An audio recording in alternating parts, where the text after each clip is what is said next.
and some of the other guys all had this puzzling look, like Vic's Beiderbecke. Who the hell was that? Oh, And damn. Cannonball says, and Cannonball's laying there and with a big smile on his face. He says, "Hold on, y'all."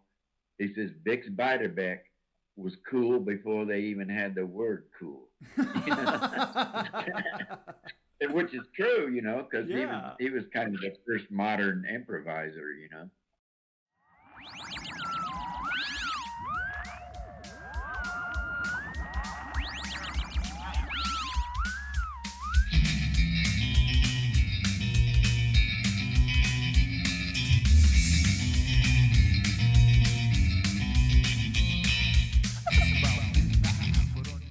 In Saarbrücken. Yeah. So You're less than 100 miles from where I lived for about a year in the army in Verdun, yeah. Verdun, France, What year did you just go across in? the border. Yeah. Huh? What year did you go in? I was there in 1964, Yeah. and I was in Verdun for about a year, and then I transferred to a city south of Paris called Orléans. Uh huh. I was there for a year and a half, so that's the beginnings of my whole story. Really, it was just about was being in Europe at 18 years old. Yeah. Just totally saved me from being regular. I can go. I mean, I at that age to be spending most of your weekends in Paris was way different than when I came home and all my friends that had gone to college, they still seemed like high school kids, and I was already out in the world. So. Yeah. Hanging out with jazz musicians and stuff like that. So I imagine that. Well, what age did you start playing the clarinet? I started about 11 or 12 years old. I think 12 years old, something like that. And guitar A around the little same late, time? actually. Huh? Guitar too, around the same time? No, when I was 11 years old, I got a ukulele for Christmas, a baritone uke. Yeah. And my older brother, late older brother, who was already a kind of a beginning jazz guitarist, and he was playing in the high school dance band, and he played with that high school dance band for a couple of years, even after he graduated from high school, because there's no other guitar player around, so he did that, and somehow that just all washed down on me, and so I would play ukulele chords for my brother so he could practice his solos, and before you know it, I was improvising tunes, little jazz tunes and blues, mostly blues things, and then I was playing in a little junior high school band or something, and then we moved to another town, and I automatically got put in the high school band, so I just sat there, and I never did practice. I never practiced reading music too much, just enough to keep up, because I only had 2 lessons on the clarinet, and so I had to self-teach myself at home. But I couldn't quit. I couldn't stop myself from playing along with Louis Armstrong records and stuff, in my bedroom, Yeah. And that's how I learned, and that and playing with my brother, just so I basically owe most of my musical career to the fact that my older brother was in on it, and passed it down to me. So Yeah. So from playing the uke chords and probably imagine talking music back and forth with your brother about how it works, having that kind of, I suppose, basic theory idea, would that make it, is that what made it easy for the clarinet for you to just pick it up and go with it? Because, we all kind of use the same scales. Well, it's like I had a sensibility for chords, because that's what I was doing. I was playing chords on the ukulele. Yeah. And then later the guitar. But I think when you have that, just a basic little understanding of chords, it helps you when you're a horn player, you know, to hear where you're going and stuff, you know, you can anticipate things and but we were playing when I was a little kid, we were playing simple little tunes like Jada, Jada, Jada, Jing, Jing, Jing, and we played some ballads like Tenderly, and we played a Django Reinhardt song called House of My Dreams, which is Manoir des, I can't pronounce it, but in French. But, you know, and we did those kind of, we played Nuage, Django tune. Yeah. Well, I learned all that stuff pretty young, you know. Mm-hmm. And the other thing was my brother's record collection was just amazing. And so I had all that stuff at my fingertips, you know. And it all, you know, I never realized the effect that was all having on me until later, you know. Yeah, yeah. I said, man, when I started playing with real bands and stuff, and you know, I just had a knowledge of songs, you know, that you know, I didn't have to go from scratch, you know. Yeah, but you went in with a sense of not only musical knowledge, but also the idea of rhythm and melody and harmony and all that. So imagine when the time came that, you know, you wanted to improvise, you already had in your head what good melody sounds like from listening to all that good music. So, you know, I mean, it's not like you were a guitar player growing up in the 80s in the era of like gunslinging guitar playing where it was like going as fast as you possibly could. You actually were able to learn the idea of how melody enhances a song. And you can hear it when you're playing all day long. Yeah. It's one thing I learned about when I was in Europe. I used to hang out with these British rock and roll bands that would come and play on the army base. And I even one time went to England and visited some of them, you know, and in a little town up north of Liverpool. But I learned from those British musicians that they had more knowledge of old jazz tunes and old pop tunes, you know, that have actual chord changes. Yeah. You know, like the Beatles had that. You know, they knew how to play. I mean, they could play Ain't She Sweet and tunes like that. And I don't think American kids quite had that same, you know. I mean, they had the ability to play those traditional jazz tunes, but then spin right back around and play a Gene Vincent number, you know? Yeah, oh yeah. But they had a grounding in some of that earlier, you know, like popular music things. And I think that probably lends to the fact that the Beatles had good melodic, you know, some of their songs are so beautiful melodies, you know.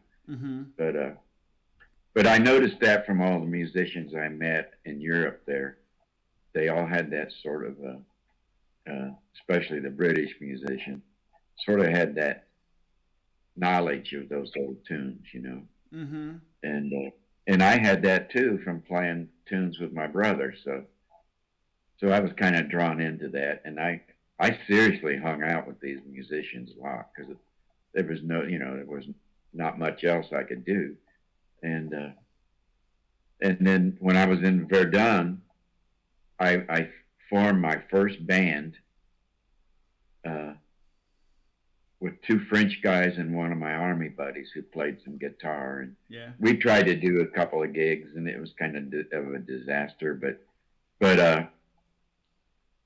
it was just my first shot at something like that, and I didn't have any knowledge about how to go about it, but you could just see how I was just I couldn't wait to be a musician full time, you know, even when I was in the army. You know? And then also in Verdun, me and that same guitar player played in a folk music group. We played in a folk music group, and we were called Le Toi et Moi, the three and me, Uh-huh. And the upright bass player in that group was also in the Army band, which was stationed in Verdun, and so one time the Army band was doing a jazz concert at the Verdun Opera House, and they needed an opening act, and we were the opening act, and I couldn't believe it. Here I am, an 18-year-old kid, and I was playing tenor guitar, I think, at the time, tuned like a regular guitar instead of the other tuning. And we were doing the Kingston Trio and all that crazy stuff, which I wasn't that much into that stuff, but here we were playing in this opera house in front of this French audience of dignitaries and military people, and it's pretty amazing when you think back on it. But I got a lot of musical education while I was in France there. After I transferred to Orleans, France, which is just south of Paris, which was a little bigger bass and everything, I started playing in a band they were all black guys except for me. And it was a guitar player from Detroit named Billy Wells, who's a left-handed guitar player. And man, he was just tasty guitar player. Like, we would take old tunes like when the Red Red Robin comes bobbing along, and he would turn it into like a little R&B thing, Uh-huh. And we had trombone, clarinet, guitar, bass, and I guess that was it. This was around what time frame? This is probably in '65. Mm-hmm. After I transferred from Verdun to this other place. Okay. And so I was slowly developing my taste and everything and ability, and I think I'll send you a picture of that band. I have a picture of it somewhere. Man, it's been really cool being able to do this because I've been able to hear so many amazing stories from people. So as it went into the 70s and the 80s, what was the stuff you were playing then? Well, after I came home from France, I came home to Indiana in 1967, very early. And, I was kind of mixed up because I didn't want to leave France. Yeah. I didn't want to come back. I get it. I was having too much of a good time there, and I thought about taking a year and staying in France, but that would have probably been disastrous. But at the same time, I was getting out of the Army. The French were making us leave France. They were closing all the Army bases and Air Force bases, and actually my base moved to where you're at right now. Oh yeah. Yeah, there was and the area where you're at right now, the unit that I was part of moved over there, so right on the German border. Yeah. But, we're right on the border of France and Luxembourg. Yeah. Which is nice because but anyway, the cooking mixes too. Pardon? It's nice because the cooking mixes. Yeah. You get German. I went to Saarbrücken one time. Oh, that's Me and so some cool. buddies drove over there, and it just wasn't very far. But anyways, when I got home to Indiana, my brother was going to art school in downtown Indianapolis, and a real great art school called the John Herron Institute of Art, and it eventually became part of Indiana University, but it was kind of the hippie street of Indianapolis for that era. So yeah. There were the beatnik and hipsters, and so it was like a perfect little neighborhood for me to wind up in after being in Europe, and it wasn't like 2 months before I was in a band, Yeah. of with some art students, and so we spent the summer of 1967 playing out of Richmond, Indiana. This was a rock and roll band, you know. We were doing cover tunes and a few originals, and but Richmond, Indiana was on the state line with Ohio, and in Ohio they had 18-year beer drinking, you know, so you could get more gigs over there. And we ran into a band over in Oxford, Ohio, named the Lemon Pipers. You probably never heard of them, maybe.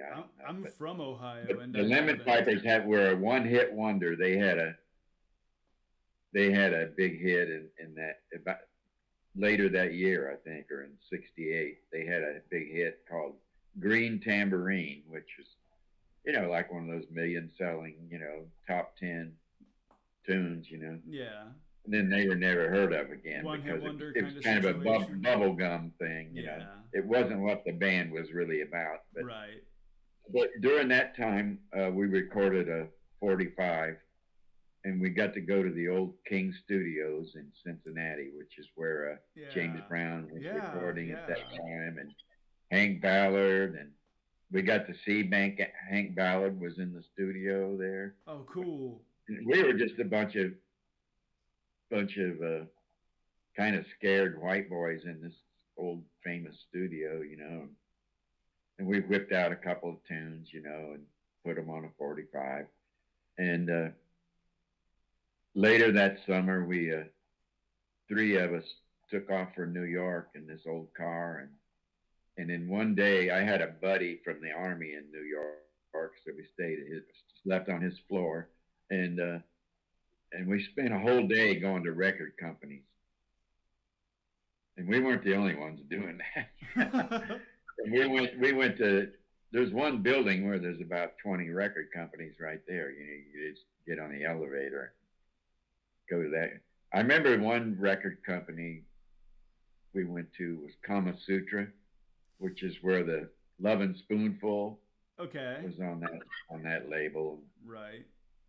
I remember going in the guy's office there and giving him the demo, and he puts it on and lets it play for about 30 seconds. That's not. I said, can you flip it over? Try the other one.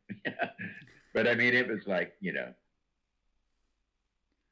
that the whole rejection thing. Yeah, I mean, all day long, you know. Yeah, but I mean, go ahead. I kind of enjoyed the whole process of doing that, though. Just I didn't know how all that stuff was. You know? I mean, but you could just go all over this certain area of New York, and there was just one record company after the other, you know.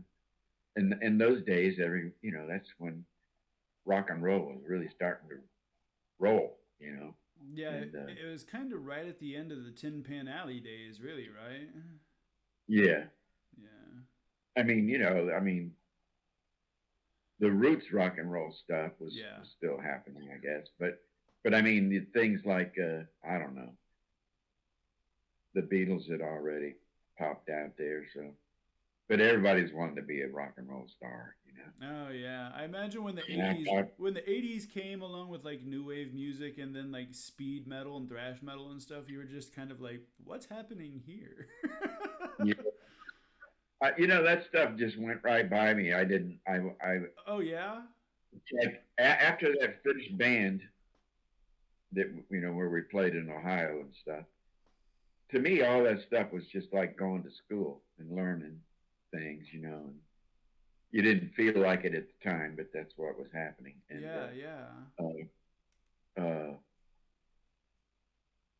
but after that, I kind of fell more back into an acoustic guitar songwriter thing and started hanging out in coffee houses in Indianapolis. And that's when I first went to see the old blues guy, Yank Rachel, blues mandolin player who was living in Indianapolis. And my brother had already played some gigs with him. And so a little bit later, I went to see him and Sleepy John Estes at this coffee house in Indianapolis, and just about a month before I, about a month or so before I left France, I was in Paris for one of my last weekends, and I'm walking down the street and go by a record store, and I saw this record in the window, and it was I think it was called Super Black Blues or something like that, and I went in and looked at it closer, and I bought it, and it had all these people that I really wasn't that familiar with. I was still kind of naive about some of the blues people. Mm-hmm. I mean, I knew the big ones like Bill Brunsey and Lead Belly and stuff like that. But and so, anyways, I shipped that record home with my stuff, and then within 6 months or so, I was watching one of the guys on that record yank Rachel in person, and Sleepy John Estes. Yeah. So I mean, it's just like a kind of a small world all of a sudden. But anyways, I stayed in Indianapolis for a while, and then decided to try give a record came out by a group called The Band, Mm-hmm. The Band. Yeah. It's called Music from Big Pink, and that record just knocked me out. It kind of got me away from all the other stuff, the Beatles and stuff. It just had a refreshing feel to it because it seemed like it combines so many different kinds of music, into one. Mm-hmm. And you couldn't put a name on it really. And so that music really threw me for a loop, and I decided I wanted to move to the mountains. So I had gotten married, and my wife and I headed for Colorado, and we wound up in Boulder, Colorado. So that was 1970, and I started playing music with people there, and it was a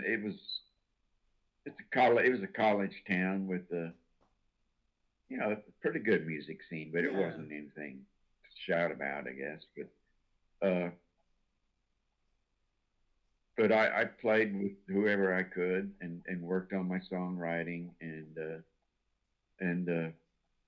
I guess my main two gigs that I had during that time was I opened up for Towns Van Zandt at a little bar in Netherlands, Colorado, a little mountain town, and that's one of those interviews I told you about. I told the story about that, and then there was a guy from New York who was coming through Boulder named Alan Thomas, who was kind of a soulful singer songwriter. Yeah. And he was on a tour. He would come through on tours, from New York, and we had hooked up several times, and so he gives me a call. He says, "I'm coming through, and I got a gig with Cannonball Adderley in Denver, and I want you to play your clarinet with me." Oh, cool. So I got to be an opening act for Cannonball Adderley in Denver, Colorado, and I spent the whole night. We stayed up after the show, and I'm in this Cannonball's bedroom and hotel room, and there's all these young musicians hanging out. All of Cannonball's band guys are hanging out there, and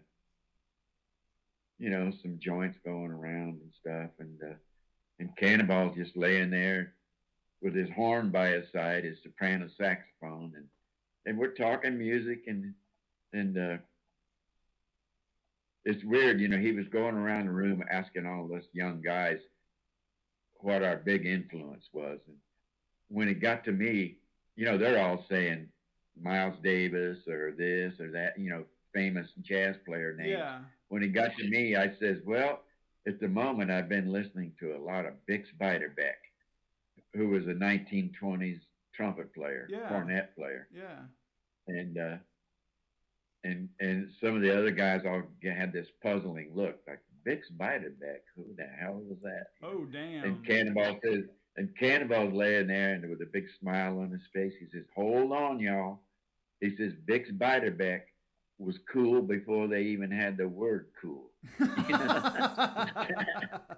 Which is true, because he was kind of the first modern improviser, in jazz, Yeah, there's that old legend that he would stand on the shore, listen to the riverboats pass by and steal jazz licks as, you could hear Louis Armstrong. Yeah. I mean, some of that's probably might be exaggerated. Oh, I'm sure. But I've read all the Bix Johnson sold his soul. But I mean, all I need to do is listen to his solos, and I know he's the real deal. Yeah. But, now, my older brother, was so into Bix that when he was going to art school, anybody that would come to his apartment, he would turn them on he would play a Bix Beiderbecke record for them. And so much so that people just started calling my brother Bix. So for the rest of his days, he was known as Bix. Yeah. Bix Smith, and it's even on his gravestone, So, anyways, but I had all these mixed up things in my music life. I mean, I went way back into that early jazz, mm-hmm. and then I liked the 1950s stuff in New York, Eddie Condon and all those guys. Yeah. And then I liked modern jazz. I listened to Thelonious Monk when I was pretty damn young, and I got an appreciation for it, So, and I still like all of it, I never picked one thing and stuck with it. I still play it all, Yeah, I mean, you don't shy and away. And country music too. Yeah, you don't shy away from Western swing at all. No. So, what got you down to Texas? Well, after I was in Boulder for about 2.5, 3 years, I came back to Indianapolis, and I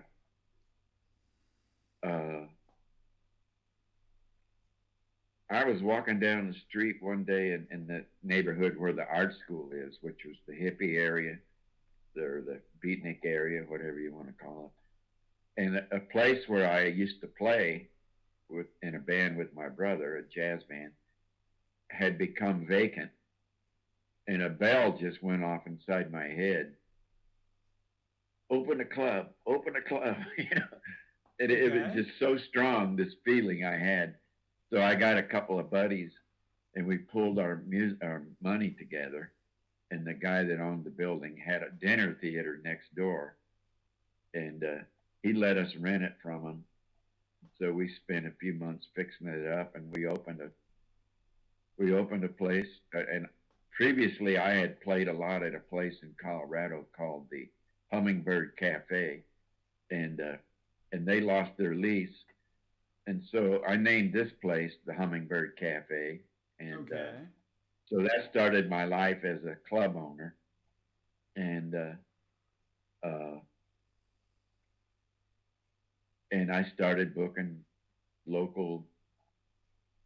I booked local blues and jazz and everything we could do, and a few out of town things, but it was kind of a small place. But I did poetry readings, had famous poets coming in there. It was, I always liked that whole coffee house idea. Community center. In fact, when this was in 1974, late 74, and when they gave the pardon to the guys who had gone to Camden to avoid the draft. Mm-hmm. Well, my Hummingbird Cafe was one of the places they were told to go where they could get information, on how to get themselves back, back. It was kind of a community center in a way, Did a lot of stuff like that, but anyways, So I started to, I booked all the main legendary jazz people out of Indianapolis who were still in their prime at that time. Yeah. And of course, Wes Montgomery was already passed away, but I don't know. I just learned so much from being around those kind of people, and then I told you about Yank Rachel, the blues mandolin player. Mm-hmm. So I started booking him and his band, and I don't know. It was just amazing, kind of a little thing, and that club went on for about from 74 to 78 or 9, 78 maybe. We started like kind of, the neighborhood was kind of going downhill a little bit. And, we started kind of having a little bit of trouble, financial trouble. So some other people who loved the idea of the place came in and bought us out because they wanted to open a bigger place. We're keeping the same name, and they took me along with them to kind of help run the place. So I went along, and we had a much bigger place that seated maybe about 300 people or something like that, mm-hmm. with a balcony and everything. And that's when we got into booking bigger name people. I don't know. Taj Mahal, Richie Havens, yeah. John Sebastian, Maria Muldaur. That's some of the Leon Redbone, John Hammond, you name it, just all kinds of folk music people. And then we were booking big name jazz like McCoy Tyner and some funky stuff like Jack McDuff, the Hammond B3 dude, and just cool stuff. Pretty amazing. Yeah, just cool stuff. And so that was just more education for me, and it also humbled me quite a bit because I'm hearing the best people in the world. So it's like and getting to know them too, and I booked a lot. I even booked, we had bluegrass people, the best bluegrass bands, Larry Sparks, and I don't know, J.D. Crowe, and Newgrass Revival, had all those people. David Grisman Quintet, mm-hmm. and one time he showed up with Bela Fleck with him, Oh, that's cool. And, yeah. And then, and all this time, I'm still playing music. I had joined up with a band called the Strugglers, and we did a combination of Chicago blues, Western swing, just some flat out country, and some original stuff, and some old rock and roll. The Strugglers was a real big learning thing for me, because we became sort of a cult band in Indianapolis. We didn't pack them in as much as some of the rock and roll bands, but people in the know. Yeah. It's I mean, if the Strugglers, if the Strugglers would have been in Austin, Texas, we'd have been superstars, What got you down there? In Indianapolis, the musical horizons weren't quite as broad. No. So we were more of a cult band, but I think we played up until just a few years ago, mm-hmm. Finally, we decided, man, this is awful. We can't do this.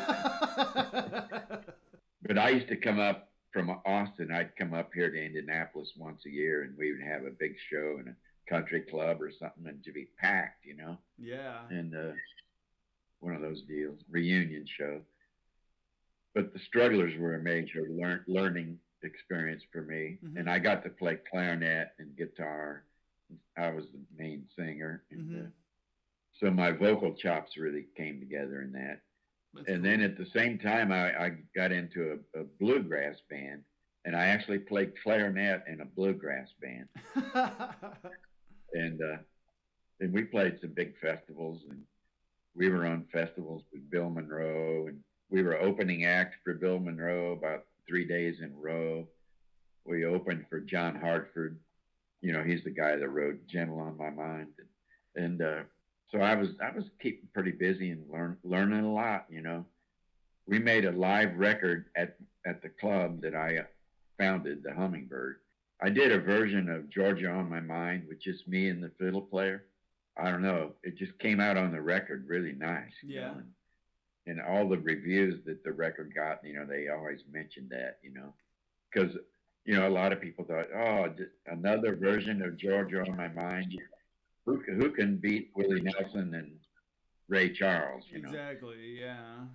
But it just somehow we clicked on that tune. And when I heard that, I started thinking, you know, I'm really getting where I need to get out of Indianapolis and go somewhere where it's get a fresher start with maybe someplace that's got a more lively music scene. And that's how I wound up in Austin, Texas, which was 1985. It took me about a year or so to kind of struggle, you know, financially.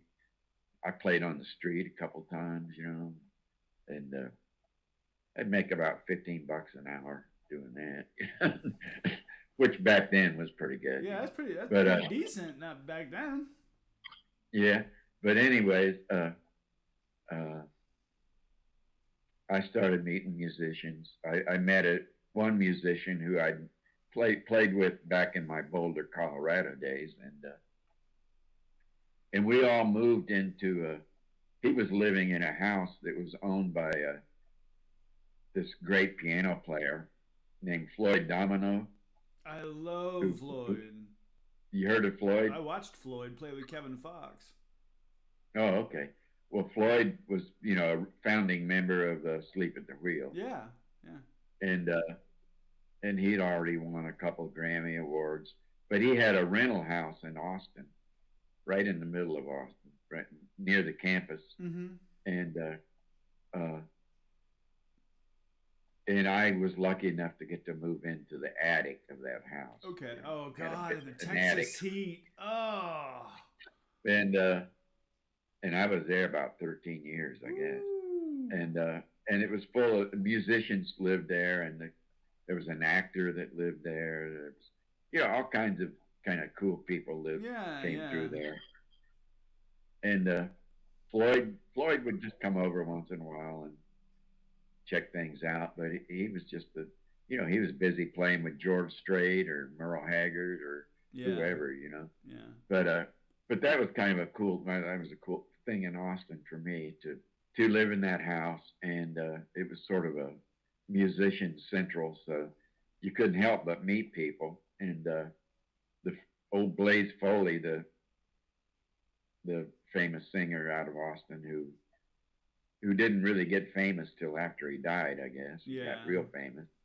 But he used to stop by there once in a while and sleep on the couch, and because that was his thing, you know. Another friend of mine was rehearsing with some guys. One of them was Danny Barnes, who's a banjo wizard. Danny Barnes is just an amazing musician, and not just a bluegrass musician. He was I don't know. It's impossible to describe him, but he and some guys had decided they wanted to try doing some old jazz. And so there was a guy named Mark Rubin. I love Mark. Who was I love Mark. He's a bass player and tuba player. So it was Mark Rubin and Danny Barnes. Yeah. And this other kid named Tony Brusette and myself on clarinet, and we started a little jazz band. Cool. And we played. We got a regular gig at this restaurant in Austin, like once a week gig, and you get free dinner and $25 a piece or something like that. Yeah. Not much has changed. No, that was pretty good back in those days. But anyways, we just did that. We even played at Antone's Yeah. Because old style jazz was not something that young people were into necessarily. So, but we did that for a while. But the thing was that Danny Barnes and Mark Rubin were also working on a thing called the Bad Livers. Mm-hmm. Yep. Which they became famous for that. I mean, they started touring all over the world doing that. And so they kind of had to drop out. And because, I mean, their thing was really taking off. So that left me and the guitar player. And we picked up a couple of younger musicians from the University of Texas music department. And one of them was a bass player named Jeff Haley, who had a lot of experience already. He was in a little band that got real famous, and then they broke up. But and then we picked up Freddie Mendoza on trombone. Yeah. So these guys are all in about 20 years old. I'm in my 40s by now. So we used to call it Cool Pops and the Pups. But we came up with Danny Barnes had already come up with the name Jazz Pharaohs. Yeah. So we just kept that name, and we started playing, and we really started getting well known around Austin, and we were just bopping around, sometimes 2 or 3 gigs a day, and I was working at a hardware store in the daytime.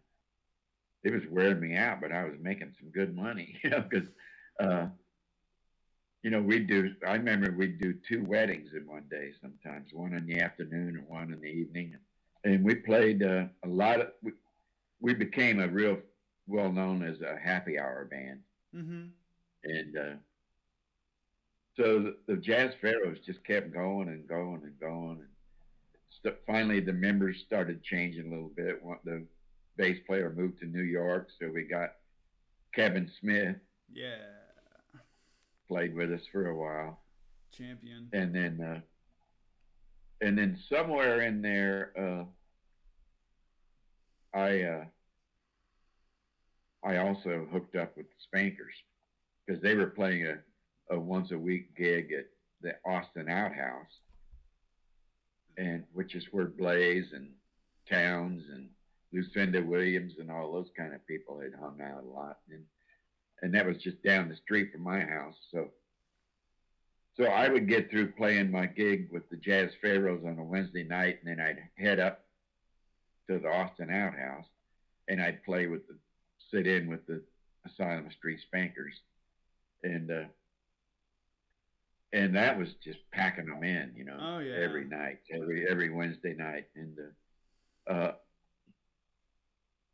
And before a few weeks, they finally made me a regular member, and so there I found myself in 2 really popular bands at the same time, in Austin, and then it came time for the Spankers had to start touring because there were lines around the block everywhere we played in Austin, I mean, and the word and you could tell the word was getting out. And so I think it was 94 or 95. 10 of us took off on our first tour. We had a van and a truck. We had a pickup truck and a van. And it was Kevin Smith on bass, Olivier Giraud on guitar, Guy Forsyth went on the first tour with us. We toured through the South, and then we made our way to New York, all the way to New York City. And we didn't know what was going to happen, but our shows in New York were just packed, and so you kind of wonder, how does word get out that fast? Because this is before the internet was that well known, but anyways, that was just a hell of a ride right there, because all of our shows in Austin were just way sold out. I mean, Yeah. Yeah. you couldn't believe it, and so we were all on a big ride there, and so that started like after a while, after the band membership kind of thinned out a little bit. Olivier didn't want to go be a touring musician, so and Kevin went to another group called 8.5 Souvenirs with Olivier, and so we got a new bass player, Billy Horton, Yeah, took over, and we just started touring every 2 weeks. We would do 2 weeks on and 2 weeks off. Yeah. And that went on for me with them about almost 10 years, I guess. So, was there any stories during those tours? Well, actually, just one story that you were like, I can't believe that happened. Oh man, I should have thought of stuff before we did this, but I mean, there's so many. Take your time. There's so many that take your time. It's. I mean, this is a cast of characters here. Oh, I know. That's why. It's like I wish that somebody would write a book. I was the oldest one in the band. Yeah, I wish somebody would write a book about that time, because there was just that 90s period in Austin when it was the Spankers, when it was High Noon, when it was Sleep at the Wheel, and the blues scene was kicking the way it was with like Sue Foley and everything. Like, there was just something there that it's not going to be replicated again, and I think that the Spankers captured that just perfectly. So when you say that it was a cast of characters going out on the road, I can only imagine some of the conversations in the van. We toured with 10 people for quite a while, and that's a lot of people. And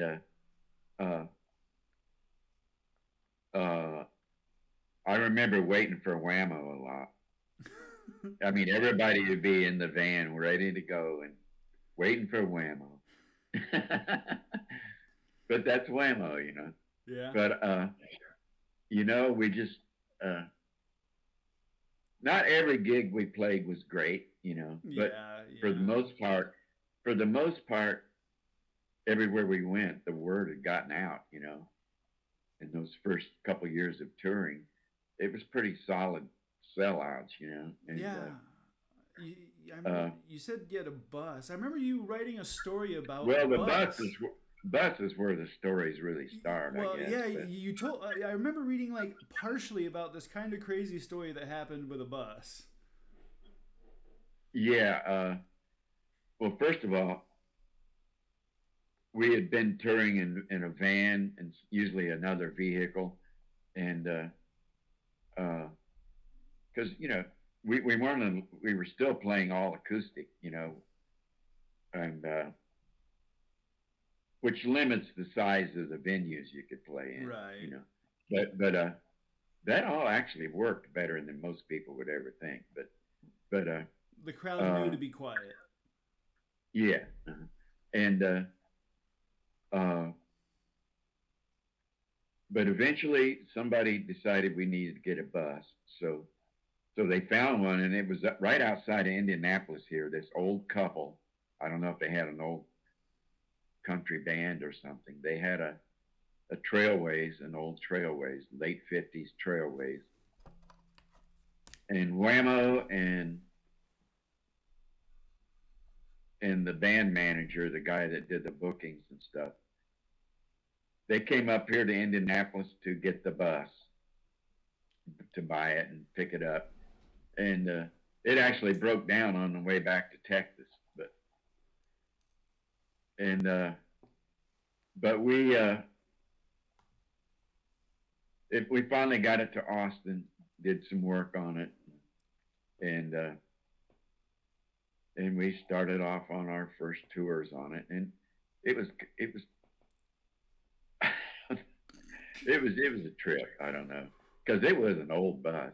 Yeah. And we eventually had somebody took out some of the seats and put some bunks, made some bunks in it, Uh-huh. where you could lie down and stuff. But anyways, we kind of took a little amount of pride in it. We had, I remember one time we stopped at a truck place where they wash trucks, and we had the bus washed, and we were all so proud. We were so proud. Yeah, I can get that. Yes, we got a clean bus. That's some rock star shit. But anyways, I guess the big story about the bus was there's actually a couple, but the scary one is we had just played in Berkeley, California, and when we left Berkeley, we were heading for Santa Cruz, and we were playing at a place outside of Santa Cruz called Ben Lomond, California. And when we left Berkeley, we went a few blocks, and they had left the emergency brake on. and without anybody knowing it, the emergency brake is hooked up to the main brake system. Yeah. They run off the same hydraulic system on those old buses. So that they noticed after a few blocks that they had left the emergency brake on. So they turned it off, and we thought everything was cool. And I guess it was for a while, but we made it through Santa Cruz, and then we're going up the mountain outside of Santa Cruz. And when we got to the top of the mountain, we're going down a really long ways down. Yeah. Into this town called Ben Lomond, and right away, this guy named Mike Henry, who was one of the owners of the Electric Lounge in Austin, where we played,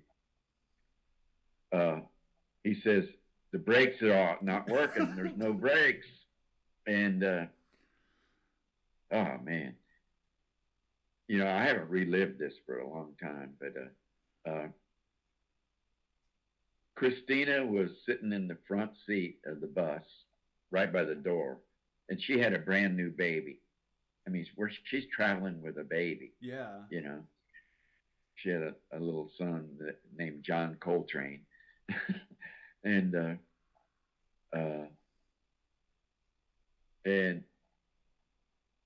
couple other band members decided they better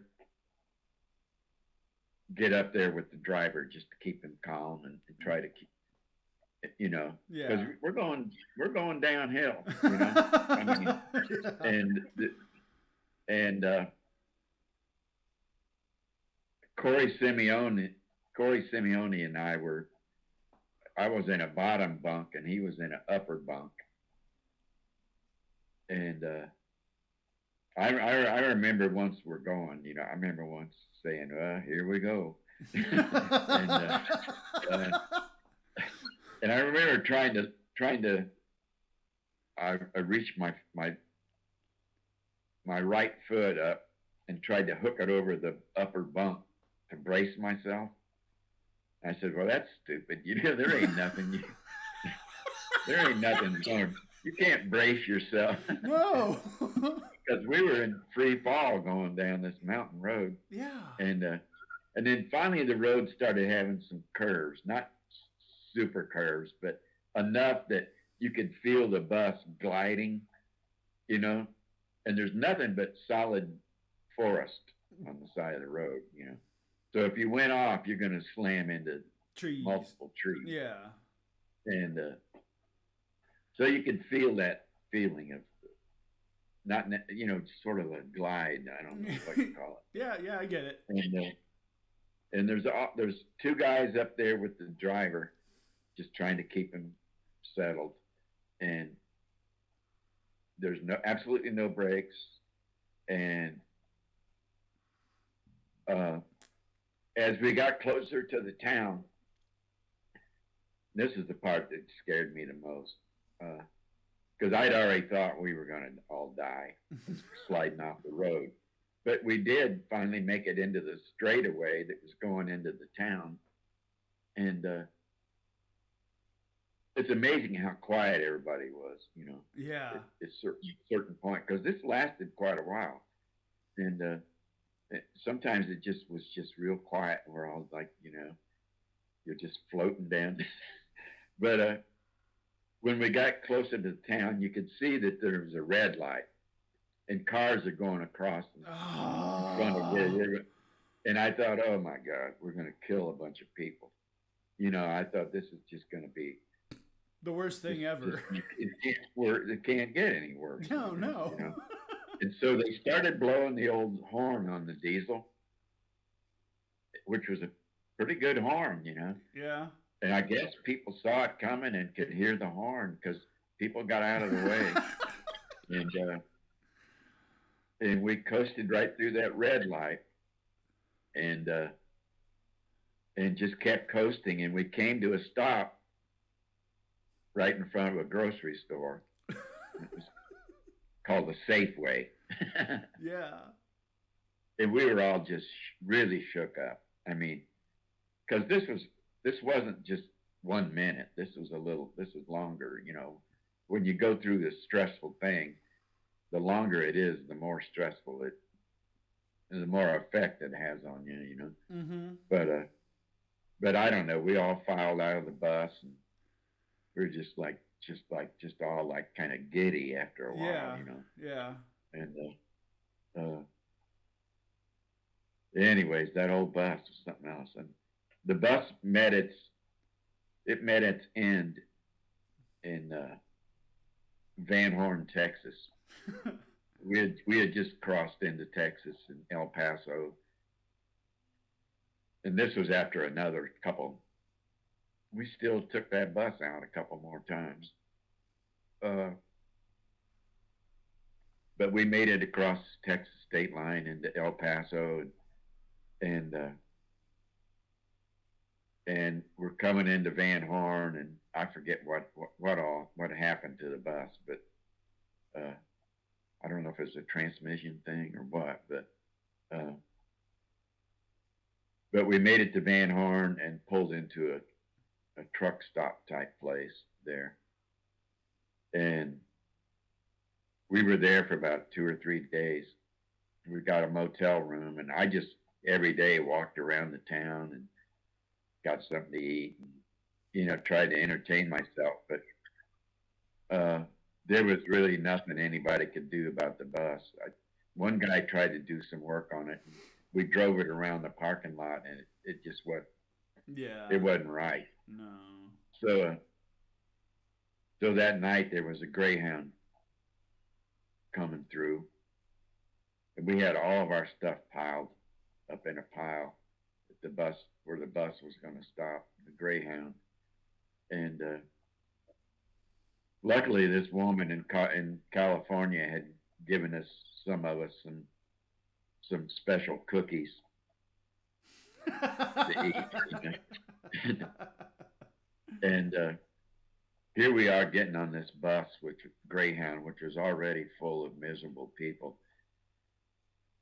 and piled all of our, you know, we had instruments and stuff, and we rode off on this Greyhound bus with our cookies and instruments, and crowded as hell. You know, there's barely enough room for us on this bus, and I guess we put most of our stuff underneath the bus, but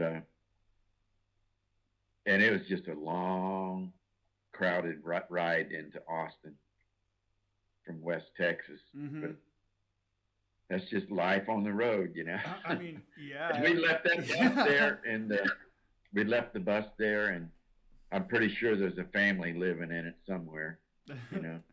They could be so lucky to be like. I think the band manager went back and got some stuff we had left. You know, I remember leaving my baseball glove on there. I said, I gotta have that, you know. Oh yeah. And because I always took my baseball glove on tour, so I could play catch with it. Should be so lucky. When you said someone be living in it, I said you'd be so lucky to be living in a part of living history. It's funny because as you were talking about between the bus problems, having to bum around town, and also talking about the other things that happened, to you on tour, having to take, pile your stuff in the bottom of a Greyhound and take it back. It's like, as you were saying, it's like, I've done the exact same stuff. There's a really a brethren when it comes to musicians who are 100% indie. You don't have that big record label backing you up, and every day out there is it's a chance, it's a possibility of success or extreme failure, and it's up to you. That's it. It's up to you. Yeah, I remember once we were outside of Detroit, and we had just played in Chicago, and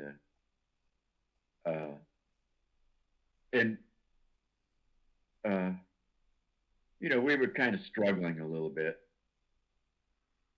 It wasn't always struggling because our shows weren't good. We were just struggling.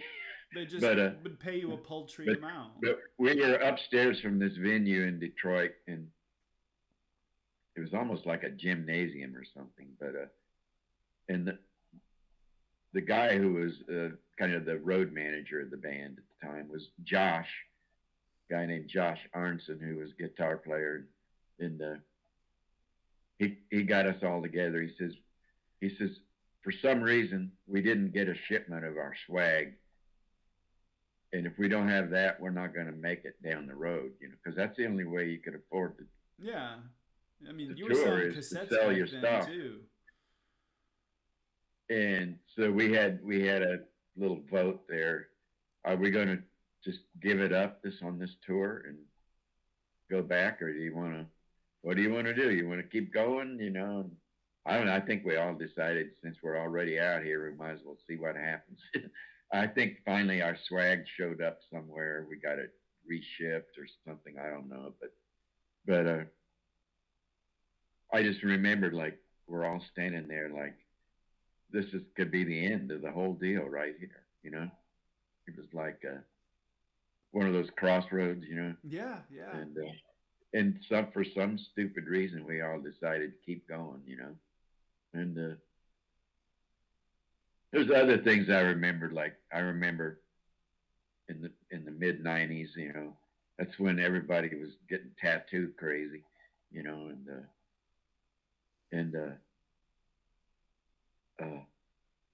we were heading for New York City, and we had been in every tattoo parlor in every town we'd played at, and I still hadn't got a tattoo, and I'm the oldest guy in the band, and we get to New York, and I says, I wonder, I might get a tattoo here, and one of the guys in the band says, no, it's illegal in New York, which it was up to that year, and they had legalized tattoos in New York. Huh. And so we're playing at a place called the Mercury Lounge, and on Houston Street, and just right by the famous deli there. I can't. Katz's. It's right by the Katz's Deli, near the Bowery. But anyways, before our gig, I walked down the street, and there was this tattoo parlor there, and I went in there, and I looked at the guy's stuff, and because I wanted to get me a Sailor Jerry tattoo, like the hula girl with the the ukulele. It was a traditional, and it's great. Traditional, Yeah. And so I made an appointment with him, and I said, I'll be back tomorrow because we'll have some time off, and we did our show at the Mercury. It was a huge show, like total sellout, and these girls opened for us, that real sexy little girls that played ukuleles and stuff. And they were in a band with a guy, I can't remember his name, but he was in a famous band called Helmet. They're like a metal band, I guess. Yeah, I know who you're talking about. The name is not coming right to my head. I think, if I'm not mistaken, I think I hung out with him in Martha's Vineyard. Anyway, go on. Yeah. Well, anyways, a couple of us, Eamon McLaughlin and I slept on his. Eamon was a fiddle player Yeah. from UK. He's doing really well in Nashville, playing with Emmylou Harris and Rodney Crowell, and he's doing good. That's good work. But Eamon and I were sleeping on the floor of this guy from Helmet. He lived on Mott Street, which is pretty close to Houston, in New York. And but anyways, I wound up the next day. I told a couple guys in the band that I had a date with the ukulele girl. They thought I meant with one of those chicks. I said, "You old man, you." And so I went down to that tattoo parlor and I got my tattoo on my shoulder there and on my arm, upper arm, and because everybody was just talking up tattoos this whole tour, Yeah. And here I was, the oldest guy in the band, and I'm the one that got one. Christina, of course, she already had a lot of tattoos, but so I met up with the band later in Washington Square Park, and I lifted up my sleeve and I said, "Look, fellas." So I had my tattoo, and I said, "This is the ukulele girl I had a date with." And she'll never leave. I said, you. So, and Leroy Biller was on that tour with us too. Yeah. Right then, so. Leroy Biller, Dave Biller, is probably one of my favorite living guitar players. Ooh, yeah. The style that he plays. When I got to actually catch y'all in the Elephant Room, the Jazz Pharaohs, I got to see it was you and Biller and Mendoza, and I think Albany was there, and so was Ryan Gould. It was just an amazing session, and I was just like, why is there not a line out the door? But yeah, well, I get it. We got really good solid things for a happy hour gig, Yeah. And gosh, do I ever miss those young cats? They're not yet that young anymore, but yeah. But I mean, I remember Ryan. I first met Ryan. I first saw Ryan at the Mercury Lounge when we were playing there, and then we wound up playing a festival in Pennsylvania, and Ryan and his buddies drove over there the same week or later that week. Yeah. And that's where I first talked to Ryan, and I encouraged him to move to Austin, and next thing I know, he's a member of my jazz band there, And I wouldn't be playing swing if not for being invited by Ryan to the upright bass hang, where they threw a chart down in the middle of the floor and was like, well, either everyone's going to keep up or they're not. Yeah. That was I remember getting done with that and just driving away being like, I just learned so much in such a small amount of time. And he's just a fantastic person. I can't wait to have him on here. Oh, you should, yeah. Those guys are really. I mean, I follow them on Facebook mostly, and we talk once in a while. They're really. They're staying in the game, in Austin. It's got to be difficult because the town is not the same as it was. No, but they managed to do it and managed to do it right and still stay. Really and Ryan's wife, Lauren is blossoming as a jazz musician. So yeah, they do it right, and I mean, they're just such genuinely good people. When was the first time you played in Japan? First time I went there was in 2002. Yeah. And I had just released my only solo album. And it was a short tour, but the way I got that, it was during South by Southwest in Austin. And I came down to the Elephant Room because I knew I could get in there because by that time, I didn't participate that much in the South by Southwest stuff. Yeah. The Spankers had already done it, the Jazz Pharaohs, and I'd done it as a songwriter, and I was kind of done with the whole thing. Yeah. And the Spankers usually tried to schedule a tour so we wouldn't even be in town during South by Southwest. But this time we were in town, so I just walk up to the bar, and there's a tall guy standing next to me, and it turned out to be Douglas Alsop, who had a record label. He was an American guy, but he lived in Japan, and he had a record label over there, and called Buffalo Records. And he had already done some stuff with the Hot Club of Cowtown. He had released some of their records in Japan, and we're just standing there, and he looked over at me. "Are you Stanley Smith?" I says, "Well, yeah." He says, "I want to release your record in Japan." So I says, "Well, yeah, and and we talked and stuff, and I guess all the arrangements were made, because next thing I know, my record is out in Japan, and they're playing the hell out of some of the songs on the radio over there. So that's so cool. And so I this first tour was just sort of an introductory tour, only like 4 days, and that's a long way to go to play. But I took my producer with me, the guy that produced my album, a guitar player named Stephen Doster. And he had previously done some work with Nancy Griffith and some famous people, but he could kind of fill in the blanks because we didn't have a whole band to do my stuff, so he kind of could fill in some of the feelings and stuff.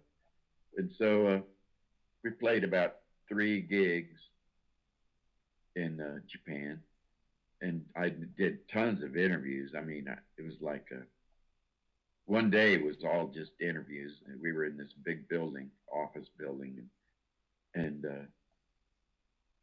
I must have been 5 or 6 different magazines that I did interviews with, and one of them was Figaro magazine, which is a French, I don't know what you call it, part fashion and part just culture kind of rag, hipster. Yeah. Figaro, Yeah. But there's a Japan version of that, and so they had a real crazy photographer. He was taking all these weird pictures of me with, kind of made me give me that Tom Waits kind of a thing or something. That's cool. Big in Japan. I smoked cigarettes some back then, but not that much. But he had me light up a cigarette, and he was taking, smoky pictures. Black and white, all that stuff. Yeah, I mean, when you're cool, you're cool. You can't help it, Stan. You're cool, But anyways, that was the first time in my life that week, that tour in Japan, that I actually felt like I was being treated like anything resembling a music star. Yeah. Which is never my aim, really. But because right as soon as we landed at the airport, I told Stephen, I says, "I don't know what's going to happen. I don't know where we're playing. I don't know anything." And I said, "I hope there's a pretty girl with a sign with my name on it." And sure enough, as we come out of up the walkway from the plane, there was a pretty girl there, a Japanese girl, and her driver, and had my name on a sign. I said hello, and they took us to the car with our equipment and stuff, and our guitars basically, and we get in the back seat of this car, and she looks back at us and smiles and hands us both these hot towels to wash our face with and our hands, and Japanese, because I didn't really know that much about Japanese culture or anything, so but it was like right away our mind is blown, and so we went right from there to this big Tower record store in Tokyo, and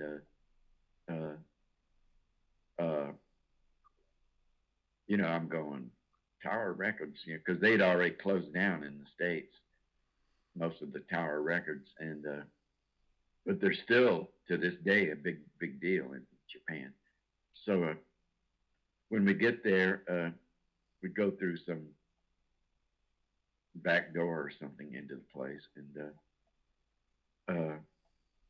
we look around, and there's nobody there except the people working in the record store and stuff. And I thought, well, I don't know what this is about, but there's a little stage.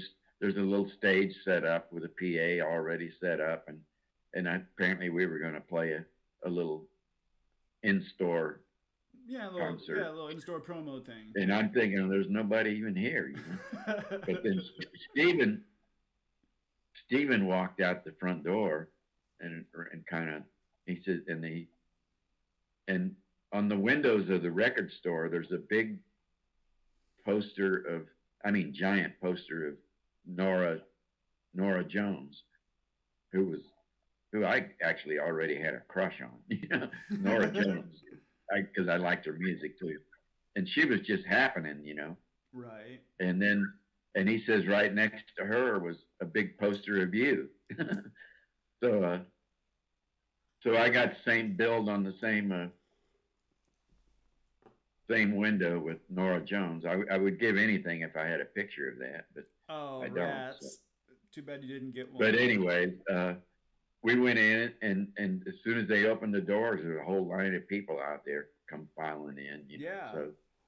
So they were there, and we did a little show and signed some autographs, some CDs and stuff, and I don't know, the whole weekend, the whole little thing, we played at another little club, more like a coffee house that had beer and stuff, and then we played a bigger venue where it was, a real concert, and then we went home, and I think as we were driving to the airport, there was a song came on the radio called "Big in Japan." Yeah, it's Tom Waits. Yeah, and anyways, that was a hell of an experience for a couple guys, and then unfortunately, not long after that, I was on tour with the Spankers, and we had just played at McCabe's music store in Santa Monica. Mm-hmm. We played there several times. That's a cool place to play. Yeah. And just after that, I started feeling really ill, and we were on a long tour, and each day I just kept feeling worse and worse, and somehow I managed to do the shows. By the end of the tour, I couldn't stand. I was doing the shows sitting down, and I said, "Man, I'm just going to try to make it back to Austin." And by the time I got to Austin, I waited a little while longer. I shouldn't have, but you know how you think, well, it's going to go away, But by the time I finally did, Ryan's the one that took me to the hospital. And by the time I got to the hospital, I was diagnosed with kidney disease. Mm-hmm. And I guess something had happened to cause an infection inside me that I didn't know I had. And then it got to a point where it got, real serious, and it damaged my kidneys. Yeah. So there I was, a brand new record, promising things happening, and kablooey. Yep. Knocked right across the face, Yeah. And at the time, I didn't have any health insurance. I wasn't in the VA yet, healthcare. So within a couple of weeks, I was over $100,000 in debt, medical debt, and thank God for the music people, the music fans and musicians in Austin, because they did benefits and stuff to help me. Yeah. And I think my illness and there was a few other well-known musicians in town that got sick around the same time, and that's how the chatter all started about starting up a health insurance program for musicians. Yeah, the ham program. The ham program. Yeah. So that's how that all started. So I'm glad at least I was part of, even though I never got the benefit. but anyways, I eventually wound up with the VA, and I spent 4 years on dialysis, which meant I could only travel if I could hook up with a dialysis clinic somewhere. Yeah. So I did some of the spanker stuff. I'd fly out, they'd take me to a dialysis place, and then I'd do a weekend. Like we did a video out in Portland. It was a record. It was a video concert released. I've watched it several times. Yeah, and I did that. After having dialysis 200 miles away that morning. But anyways, I struggled, but I had my band in Austin, the Jazz Pharaohs. So I had to make money, so I couldn't go on the road anymore. So that was kind of the end of that part of my spanker thing. Right. Except for once in a while. And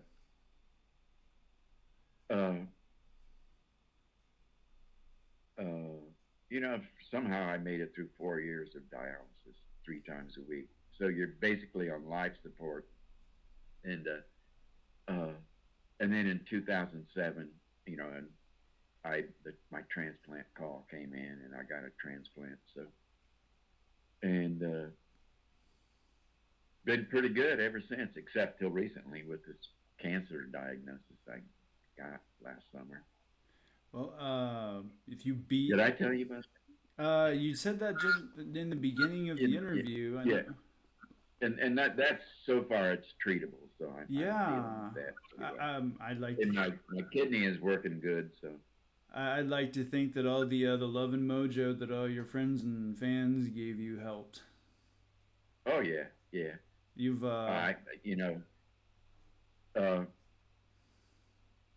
when I got sick in Austin, it was even in the newspaper and stuff, so it was like kind of out in the public. So this time I'm kind of keeping it not secret, but I'm just trying to not make it a focus, because I get it. I'm trying to keep myself in neutral. I don't get too hopeful, and I don't get too down. Yeah. I try to stay in the middle. What's going to happen is going to happen, but we're all going to pull for you. Yeah, yeah.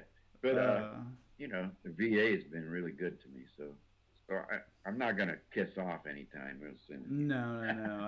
Like I said, I'd like to think that all the mojo that your friends and family send to you is going to definitely help with that. You've given us more than enough music to help so many people through so much, and man, I can't thank you enough, Stanley.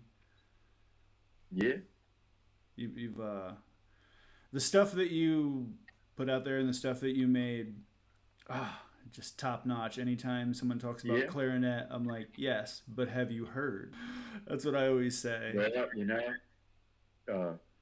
it's kind of my music career has been kind of strange in that I never went to any music school. I only had 2 lessons on the clarinet in my whole life. I pretty much was a street player, and I don't know how I wound up keeping on, because there's a lot of times I was playing with people who were educated musicians, and I felt a little intimidated. But when I listened to the music I made with them, I'm right in there, So, yeah, I think that there was no reason to be intimidated, because you have your own thing, and I can think of several people that just want to sound like Stanley. Yeah, but anyways, I went on after I got my transplant in 2011. I did a whole 2-week tour in Japan with Japanese musicians playing with me, and that's so cool. And then again again in 2014, I did another 2-week tour in Japan, and I got to take my wife Mimi with me, and you know, that was all good. And my Facebook friends list is full of Japanese people, and I keep in good touch with those people. I like their culture and everything over there, and they're crazy about American music. And, oh yeah, I just can't thank you enough for coming on and just telling these stories and just hanging out, Stanley. It's been so cool. Well, you know, there was some talk. I don't know if it's still. I guess it's going to depend on what my health thing comes out to. But there was talk of me heading back to Austin and doing some things with some of the old Spankers and not a full blown reunion, but at least there's, you know. I think there was some talk about some of us getting together. Well, if that happens and nobody sets up a live stream, I'm going to be very disappointed. Yeah. If you ever get some time, you ought to drive over to Verdun, France, and check out the near around Verdun, especially south of Verdun. There's a little town called San Mihiel, Mihel, which is where there's some major World War I battlegrounds. Yeah. And I know you were a Marine, right? I was a sailor. Or you were Navy, yeah. Yeah. There's a big American cemetery there, and you can go in these underground trenches where the soldiers lived and fought, you know, during that whole. I watched a documentary on Verdun, and it was just brutal. Oh man, yeah.